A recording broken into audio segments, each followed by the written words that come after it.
Hey everybody, this is Minion Soldier, and this is the Piracy Show. Now, today's show was kind of originally going to be about something else, and then I got a little bit sidetracked because, of course, we got ATV today. And there was some interesting stuff that got dropped in ATV, so I kind of said, you know what, shelve the old one, redo the audio, and talk about what was talked about in that ATV, which was, of course, the living Idris. And they were talking about all the different things that they do to kind of bring the ship to life. And there was this one little tidbit in there that they were talking about, the various people on the Idris in Squadron 42, like let's say Monday they're on guard duty, Tuesday they're off, and so they might be wandering the ship. They may go down to the shooting range and squeeze off a few rounds, or they may, go and play an arcade machine out at home. So arcade machines, hopefully like Rudo's shop, is that something that we can get into our much larger ships like this one here? Something to kind of bring the ship to life and obviously give people something to do on the ship during those exceptionally long voyages, because what we did see in the last big update, or last big update, the anniversary sale, the live stream, we saw them basically deliver a whole speech in the travel time between ArcCorp and Hurston, which is within this solar system, but as of yet unreachable. But whenever we get new information like this, and especially, that little tidbit about the arcade machine, you think, oh, that'd be cool to have one of those things inside of my ship. But when you look at the other things in that episode, it really it brings other ideas to the forefront, and then you start kind of contemplating them and going, well, what if it works out like this? What if it works out like that in Star Citizen?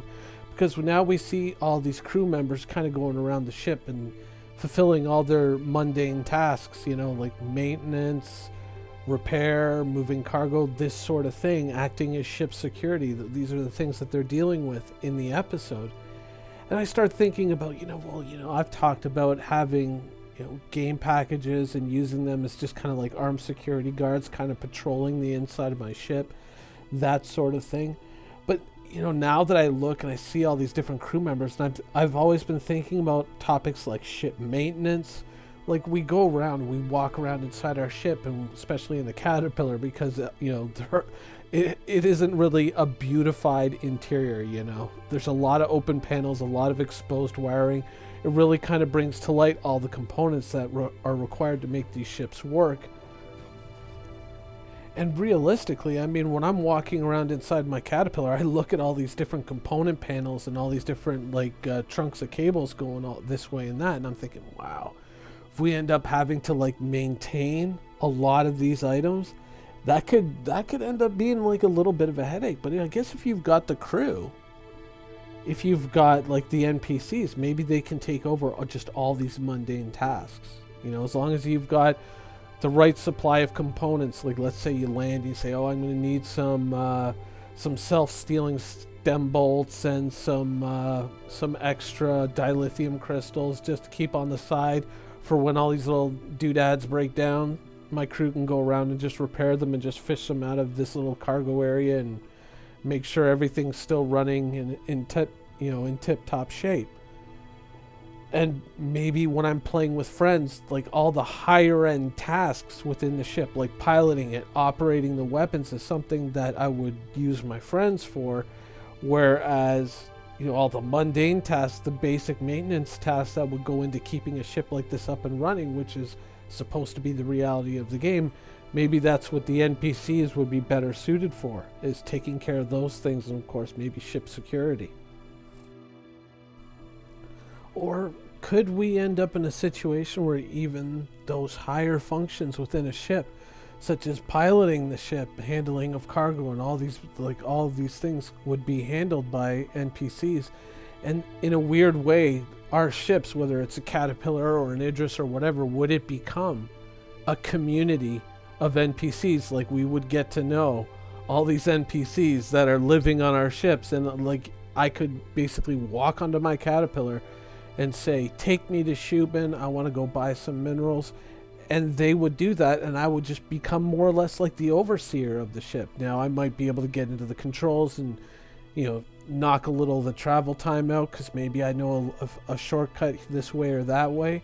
But overall, I mean, could we end up in a situation where we kind of end up spending a lot of our time kind of micromanaging the crew from a distance and letting them just kind of do their thing on these big ships? I mean, would we kind of almost become kind of like the mayor of our own small little mobile town that just kind of goes from point A to point B and helps us make money? Now, I think it's safe to say that a lot of what we saw in that video is obviously going to be in service to the Squadron 42 storyline, or the overall lore that kind of, you know, helps fatten out the storyline within the game. And so a lot of that is purpose built for those characters within that ship, and it's not really something that's going to fully translate into Star Citizen. Like if you walk past someone you've assigned to be chief engineer your Caterpillar, they're not going to be like, oh, by the way, hi, how are you? Here's part of my life story. And you go, oh, that's interesting. And the next time you walk past them, they're like, hey, let me tell you a little bit more about myself. La-di-da. And you're just, okay. But I wonder how much of that will spill over into Star Citizen. I mean, I really wonder how much personality would NPC crew members have on your ship. It would be kind of weird to all of a sudden have the ship filled with all kinds of people and then to have to come here and say, down ladder, get out of my way, captain coming through, that sort of thing. I don't know. I'm fascinated to see how much of that is going to spill over into Star Citizen, because I think that would be like a cool thing to have, especially when we're talking about these long distance travel times and what to do on your ship. I mean, if you can delegate, especially like if you're playing solo and you've got an all NPC crew, if you can delegate enough of these tasks out to where you can kind of go and see what's going on in your ship. And let's say the cargo handlers aren't really handling any cargo because you're flying right now, so they're in the cafeteria just playing cards or whatnot. That would be a kind of a cool thing to see spill over into Star Citizen.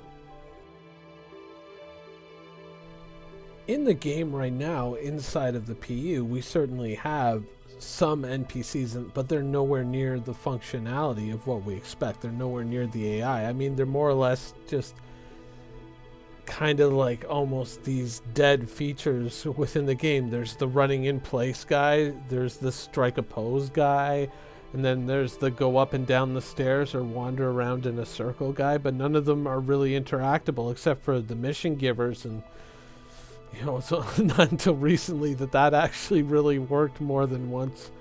So I mean, I think that going into the future, it's going to be interesting to see how that develops, not just to how to make places like Levski and Olisar and Grim Hex feel more alive, but also if all of that will end up translating onto your ship. I think that's something that I really wanted.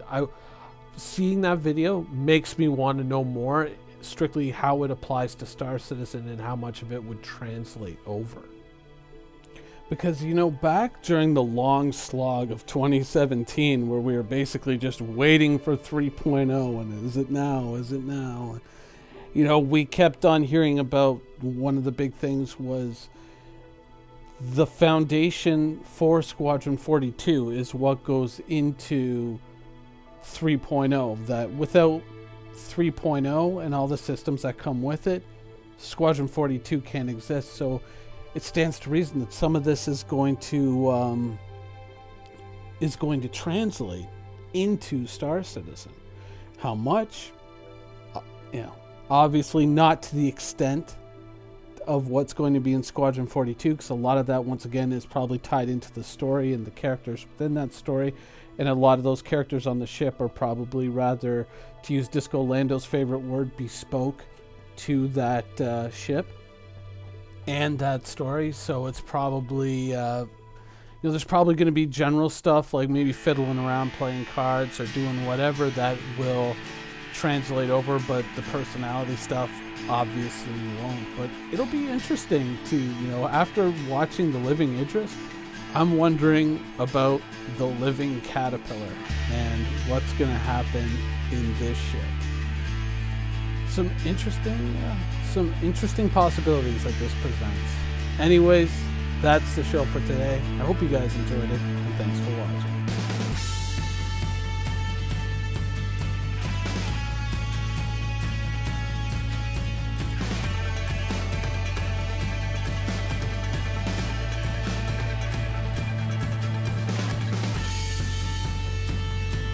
Thank you for watching. So if you want to keep up with the latest and greatest in Star Citizen and Squadron 42's development, please follow us on our social media channels. See you soon.